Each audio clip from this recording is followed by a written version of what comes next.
I was asked to become a mentor. You got me, kid. I've never seen anything like Yeah, it. it's like a type of shark. All I could think of, and I said it publicly too, I says, boy, I wish they had this when I was a kid. Basically, these kids got nothing on me. We weren't any angels, trust me. I grew up in Boston in the late 60s, early 70s. Everything was happening all at the same time. Vietnam was raging. You know, the mobs were fighting and there was blood in the streets. It was crazy, you know, so you had to learn how to survive real quick. The judge was sick of seeing me. It was gonna be jail.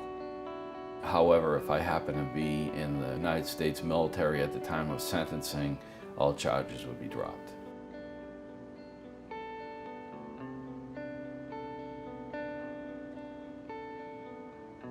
He said that you ought to think about doing this type of work as a geologist. He said, you're a natural at it. Nobody had ever told me I was a natural at anything. And the last thing I was going to do was screw up my second chance. So I think a lot of that has to do with me wanting to help with the RJP project and help these kids get a second chance. I have a dad and a mom. I have chickens, 3 dogs, 2 turtles. One's a painted turtle, and the other one's a red-eared sliding turtle. They're kind of old. Then I have like 2 long-haired guinea pigs. One's black, and that one's mine. His name's Tony.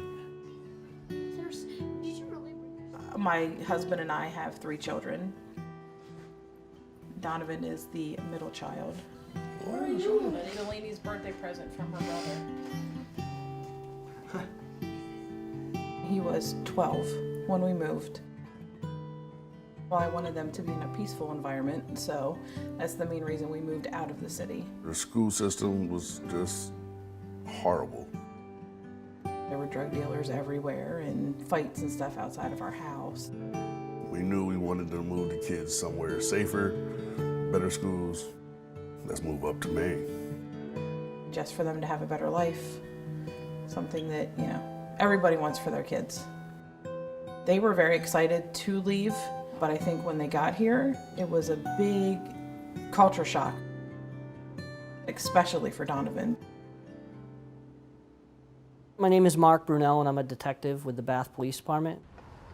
Our department became involved with Donovan because of a situation where he made a report to our department that ended up not being exactly what it seemed to be. I told them that someone tried to abduct me.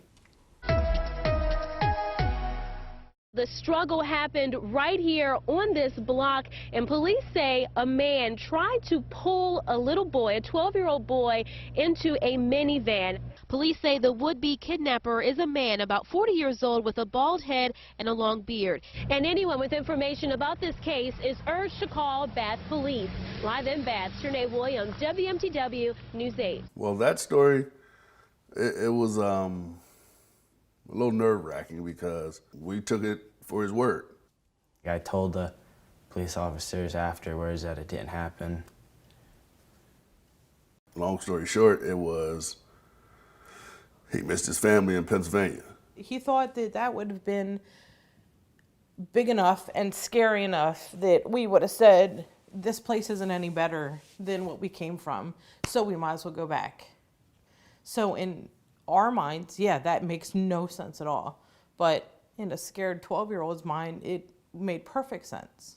Now you got the sketch artist because you're making up the story of saying what he looked like. You got the police department's time.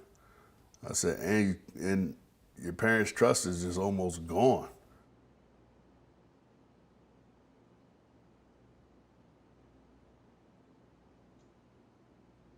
Mark Brunel came to the house, questioned Donovan, and Donovan owned up. I said, so you got to rethink things. You got to start making better decisions. It's universal that human beings heap harm on one another and need to find ways to respond. I've been face to face with some people that I can think of no better use of taxpayer dollars than to keep them behind bars.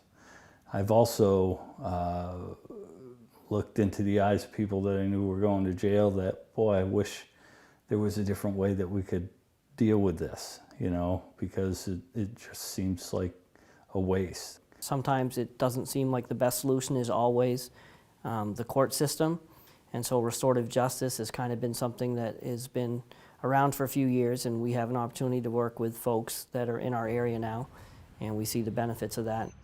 I wasn't sure about the whole process because it wasn't something I was used to, you know. They gave us a whole rundown on what their services were and what they planned on doing.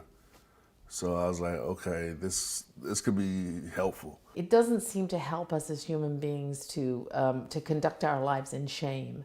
And it certainly doesn't help us to conduct our lives in shame and self-recrimination and have no way to address that shame. There's no limit to who might participate in a circle. It's really, have they been affected or do they have a stake in the outcome? The person who caused the harm is asked to speak first. And then the person who's been perhaps the most egregiously or directly harmed might go next to really share whatever that experience has been like for them. We talked about what happened and why I did it and what could I do to make it better. You could see it in Donovan's face. He'd realized that he had caused, you know, some pain to a lot of people. And that's a very powerful, very effective thing. Did you feel like there was anything about the process that actually felt good? Telling them that I was sorry about it.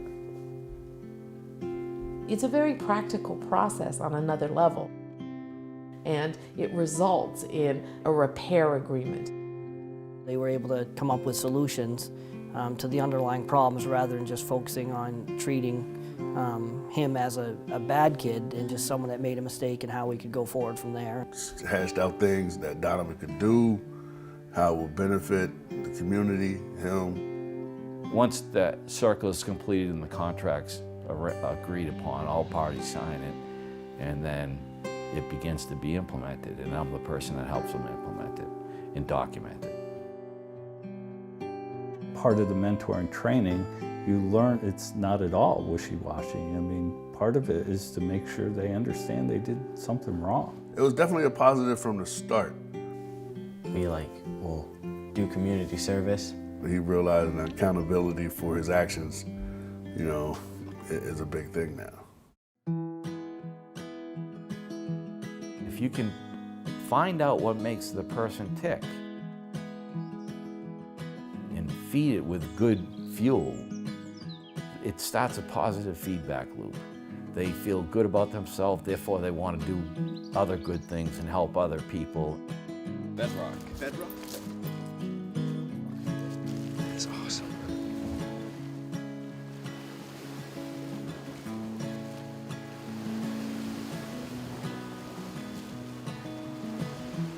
By the end of the school year last year, he was on the honor roll, received an award for the most improved student. I went from D, C, and F to A's and B's. I wrote a note for a person that I asked to prom, and it was basically she could not say no just because of how the note was perfect. What I know is when I go out into the community, I see some of those people of incidents that happened 15, 20 years ago when restorative justice wasn't here.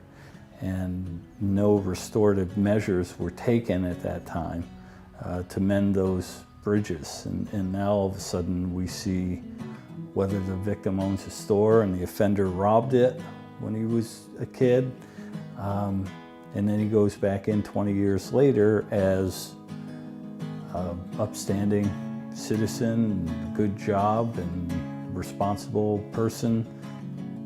that victim sees him as the person who robbed them 20 years ago.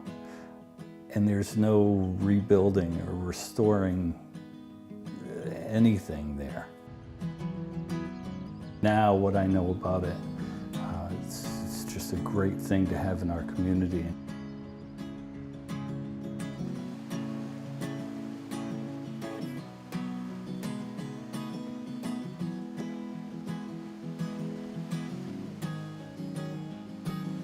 It was awesome. It was like the sun and the ocean were connecting, and it was really cool. I felt an obligation to go back as a 56-year-old man now and let them know that if they just get back up on the rails and start moving the train, we're gonna be okay, you know, and life will happen and good things will happen. When you see an opportunity, take it. I think it's an excellent program, and I feel proud to be part of it.